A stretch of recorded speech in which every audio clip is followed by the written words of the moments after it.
안녕하세요, 원장님. 네, 반갑습니다. 네, 오늘 영상은요, 생각과 잡념에 관한 인터뷰 영상에서 잡념을 일으키는 휴식 모드 신경망에 대한 추가 설명을 부탁드리고자 합니다. 네, 휴식 모드 신경망은 참 중요합니다. 먼저 목표 또는 목적, 지향적인 어떤 작업, 태스크를 할 때 활성화되는 신경망을 우리가 태스크 파지티브 네트워크라고 합니다. 이러한 목표나 목적 지향적인 활동이 아닌 것, 그게 어떻게 보면 우리가 휴식이라고 표현을 하죠. 그래서 이러한 휴식 상태일 때 활성화되는 신경망을 우리는 태스크 네거티브, 파지티브가 아닌 네거티브 네트워크라고 합니다. 근데 그래서 이제 이걸 약자로 하면요, 태스크 파지티브 네트워크는 TPN, 태스크 네거티브 네트워크는 TNN이라고 하죠.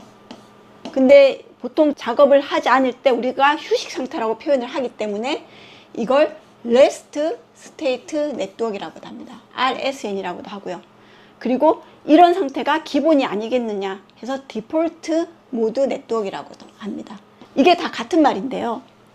여기서 보통 우리가 이제 DMN, 디폴트 모드 네트워크라는 말에 익숙하죠. 그래서 휴식 모드 시에 활성화되는 신경망을 지금부터 디폴트 모드 네트워크, DMN이라고 말씀을 드리겠습니다. 그래서 보통 우리가 목표 지향적인 활동을 하면 이 신경망이 활성화되고, 이걸 하지 않을 때 휴식 때는 이 신경망이 서로 기량적으로 활동을 하게 되죠. 이게 동시에 활동하기는 어렵겠죠. 목표 지향적인 활동을 하는데 어떻게 휴식이 될 수가 있고, 휴식을 하는데 목표 지향적인 활동이 잘 안 되는 구조가 있습니다. 물론 나중에 이게 두 개가 다 같이 되는 구조도 있는데요. 대부분은 이 구조는 서로 반대죠. 어느 하나의 네트워크의 스위치가 켜지면 나머지 하나는 비활성이 되는 그러한 구조를 갖고 있습니다. 그 중에서 이 휴식 모드 신경망이 어떻게 보면 조금 더 원시적인 신경망이고요. 이 휴식 모드 신경망이 얼마나 잘 연결되어 있고 건강한가는 굉장히 중요한 지표로서 활용이 되게 됩니다. 자세히 들여다보면 쥐나 또는 원숭이, 사람, 이런 모든 포유류 동물들의 이 휴식 모드 신경망은 다 있습니다. 현재 이 그림은 이러한 우리가 목표 지향적인 행동을 하고 있지 않을 때, 그러한 사고를 하고 있지 않을 때 활성화되는 뇌의 부위를 이렇게 노란색으로 표시한 겁니다. 우리 사람이 쉬고 있을 때 이렇게 미디얼 프리프론털이라고 하는 이 안쪽 전전두엽과 그리고 PCC라고 하는 후 대상 피질, 이 두 영역이 이 DMN의 큰 축을 형성하고 있습니다. 물론 이 DMN에 같이 활성화되는 부위들은 더 많습니다. 그래서 우리가 휴식 모드일 때는 좀 먼 거리에 있는 이러한 네트워크들이 큰 스케일로, 라지 스케일로 같이 활발하게 활동을 합니다. 그러니까 우리가 쉰다고 생각했지만 이 뇌에서는 이러한 디폴트 모드 네트워크가 열심히 일을 하는 모드가 되는 거죠. 주로 하는 일은 자기의 의식 초점이 내면으로 향하게 됩니다. 목적 지향적인 태스크 파지티브 네트워크에서는 우리의 관심이 외부에 가 있다면, 이러한 디폴트 모드 네트워크가 활성화된 상태는 우리의 관심이 내부로 가 있기 때문에 주로 자기에 대한 생각을 많이 해요. 자기를 인식하고 자기를 참조해서 자기와 관련된 걸 좀 더 효율적으로 처리하는 그러한 작업들을 하게 됩니다. 그래서 자기와 관련된 과거 기억들을 되짚고 자기와 관련된 어떤 미래에 대한 걱정도 하고 자기 안에서 일어나는 것을 관찰하기도 하고 여러 가지 자기에 관련된 잡념이 일어나기도 하고 이러한 작용들이 일어나게 되죠. 그래서 이러한 그 휴식 모드 신경망의 활동성과 그리고 작업 모드 신경망의 활동성을 측정해 보면요, 여기처럼 작업 모드 신경망은 파란색이에요. 파란색으로 이렇게 활동이 될 때마다 휴식 모드 신경망은 어떻습니까? 거기에 완전히 반대 방향으로 움직이죠. 그래서 두 신경망은 서로 안티 코릴레이션, 서로 반대적으로 활성이 된다 라는 것을 우리가 이제 쉽게 확인을 할 수가 있는 거죠. 그러면 이때 휴식 모드 신경망의 대표적인 사령탑은 미디얼 프리프론털이에요. 안쪽 전전두엽이 여기에 해당되고, 작업 모드 신경망의 사령탑은 이러한 외측 전전두엽입니다. 그래서 이 두 개는 TPN과 DMN의 어떤 대표적인 사령탑이라고 볼 수 있죠. 이 TPN과 DMN은 서로를 통제하는 그러한 연결망이 잘 구축되어 있어요. 이러한 커플링이죠. 그래서 이러한 커플링이 원만했을 때 우리가 TPN과 DMN 사이의 조절 기전이 잘 균형을 이루게 됩니다. 그런데 연결에 문제가 있거나 그렇게 되면 TPN을 활성화시켜야 되는데 오래 유지하지 못하고 DMN이 활성화된다든지 이런 식의 잘 통제가 안 되는 그런 구조가 나오게 됩니다. 그러면 이 DMN의 사령탑인 내측 전전두엽은 우리의 정서를 담당하는 부위들과 자율신경계를 통제하는 그러한 기능을 같이 합니다. 그래서 DMN 기능은 우리의 정서와 그리고 자율신경과도 밀접한 관계를 갖고 있는 거죠. 이러한 정서 부분에서도 특히 아미그달라, 즉 편도체라고 하는 공포와 두려움을 담당하는 영역이 있죠. 이러한 아미그달라와의 연결성 부분에 만약에 문제가 생기면 우리가 여러 정서 질환을 앓게 됩니다. 그런데 이러한 내측 전전두엽과 아미그달라 간의 이 연결성은 처음부터 형성되지 않아요. 우리가 어릴 때는 이러한 편도체의 반응이 일방적으로 이러한 내측 전전두엽에 전달이 됩니다. 그러다가 우리가 청소년기가 되면 서서히 이 내측 전전두엽이 이러한 편도체를 컨트롤하는 연결망, 커플링이 시작되게 됩니다. 그래서 우리가 이제 어른이 됐을 때 비로소 이 연결이 강화되면서 우리가 이런 정서까지도 통제가 되는 상태가 되죠. 그래서 우리가 휴식 상태에서도 이러한 아미그달라의 반응이 막 이렇게 솟구치는 게 아니고 이 DMN의 사령탑인 내측 전전두엽이 이러한 불안이나 두려움들을 잘 통제를 하는 구조가 일어나는 겁니다. 그래서 우리가 쉴 때 이러한 통제가 잘 되는 사람들은 쉴 때도 좀 어느 정도 편안함을 유지할 수가 있는 거죠. 이러한 연결이 잘 구축됐을 때는 아미그달라에서의 활성과 미디얼 프리프론탈, 즉 내측 전전두엽의 활동이 같이 동시에 이제 활성이 되는 그러한 구조를 갖게 됩니다.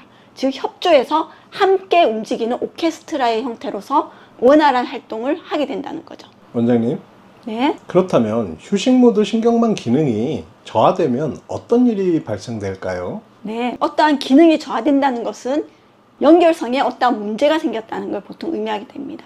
그래서 이 부위의 연결이 문제냐, 저 부위의 연결이 문제냐, 이런 식의 어떤 연결성이 어떠한 이유로든지 원활하지 않을 때 이상 신호를 보내게 되는데요. 좀 자세히 들여다보도록 하겠습니다. 디폴트 모드 네트워크이죠. 여기서 보시면 아밀로이드라는 독성 단백질이요. 디폴트 모드 네트워크의 전전두엽과 PCC라고 하는 이 부위에 집중적으로 쌓여가는 것을 볼 수가 있습니다. 그렇게 되면 디폴트 모드 네트워크의 신경 독성 물질들이 이렇게 쌓여가니까 어떻게 되겠습니까?